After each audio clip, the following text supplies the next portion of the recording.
ગુજરાત પંચાયત વિભાગના આરોગ્ય કર્મચારીઓએ પડતરની માંગણીઓને લઈ સરકાર સામે બાયો ચડાવી 17 માર્ચથી અચોક્કસ મુદતની હડતાળ પર ઉતરેલા આરોગ્ય કર્મચારીઓ આજે ગાંધીનગરમાં સીએમને મળવા પહોંચ્યા છે, જેને લઈને ગાંધીનગર પોલીસે છાવણીમાં ફેરવાયું છે। આરોગ્ય કર્મચારીઓએ પડતર માંગણીઓને લઈને વિધાનસભાનો ઠેરાવો કરી આંદોલન કરી એ પહેલા ડામી દેવા માટે અટકાયત શરૂ થઈ ગઈ છે। અત્યાર સુધીમાં 500થી વધુ લોકોની અટકાયત કરી હોવાનું જાણવા મળ્યું છે।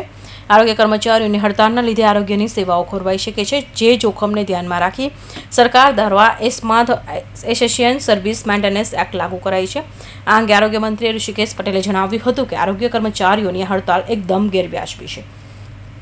એવા કર્મચારીઓ વહેલી તકે હડતાળ નહીં સમેટે તો સરકાર કડક પગલાં લેશે।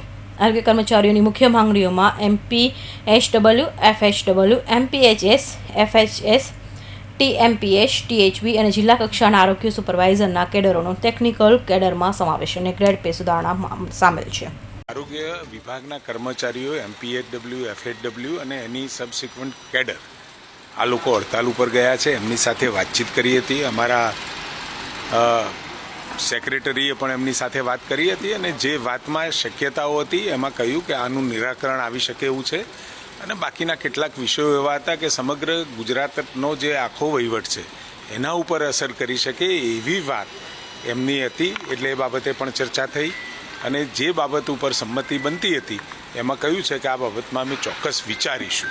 ભૂતકાળમાં પણ આ આરોગ્ય વિભાગના કર્મચારીઓ સાથે વાતચીત કરી અને આ જે નિરાકરણ આવે એવા મુદ્દાઓ હતા એની સાથે વાતચીત કરી અને એમને ન્યાય આપવાની આ સરકારે કોશિશ કરી છે। આમાં પણ અમે પ્રયત્ન કરી રહ્યા છે, પરંતુ કેવળ ને કેવળ વાતચીતનો દોર ટૂંકાવી અને સીધા હડતાલ ઉપર જવું એ યોગ્ય નથી, કારણ કે ગુજરાતના નાગરિકો અને આરોગ્યના વિષયના કારણે એમની આ હડતાલ અમારી દ્રષ્ટિએ બિલકુલ ગેરવ્યાજબી છે। મારી અપીલ છે, વાતચીત ચાલુ છે। જે વિષય ઉપર સંમતિ બતાવી છે એ સંમતિ ઉપર થયેલા વિષયમાં આપ એગ્રી પણ થઈ જાઓ। એગ્રી થઈ ગયા પછી તરત જ કોઈ વિષય હશે તો ડિટેલ ચર્ચા એની ગુણ દોષના આધારે આપણે ચર્ચા થઈ શકે। મારી એટલી જ અપીલ છે કે રાજ્યના નાગરિકો જ્યારે મુશ્કેલીમાંથી આરોગ્ય વિષયક સેવાઓમાં જતા હોય, પીડાતા હોય ત્યારે આ પ્રકારની હડતાલ કરી અને તંત્રને બાનમાં લઈ અને ગુજરાતના લોકોને બાનમાં લેવાનું કામ એ યોગ્ય નથી। મારી એમને અપીલ છે કે આ હડતાલ વહેલી તકે સમેટી લે, નહીં તો સરકારને પણ યોગ્ય પગલાં લેવાની ફરજ પડશે। આરોગ્ય કર્મચારી મહાસંઘના જણાવ્યા અનુસાર છેલ્લા 2 વર્ષથી સરકારમાં વારંવાર રજૂઆત કરવામાં આવી રહી છે, પણ કોઈ નિકાલ ન આવતા સરકારે 1 માર્ચ સુધીનું અલ્ટિમેટ આપવામાં આવ્યું હતું, જે બાદ 5મી માર્ચે રાજ્યભરના આરોગ્ય કર્મચારીઓ સત્યાગ્રહ છાવણી ખાતે પ્રદર્શન કર્યું હતું।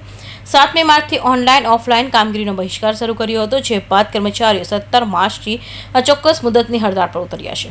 ગૌસી પટેલનો report, Hind TV news, Surat.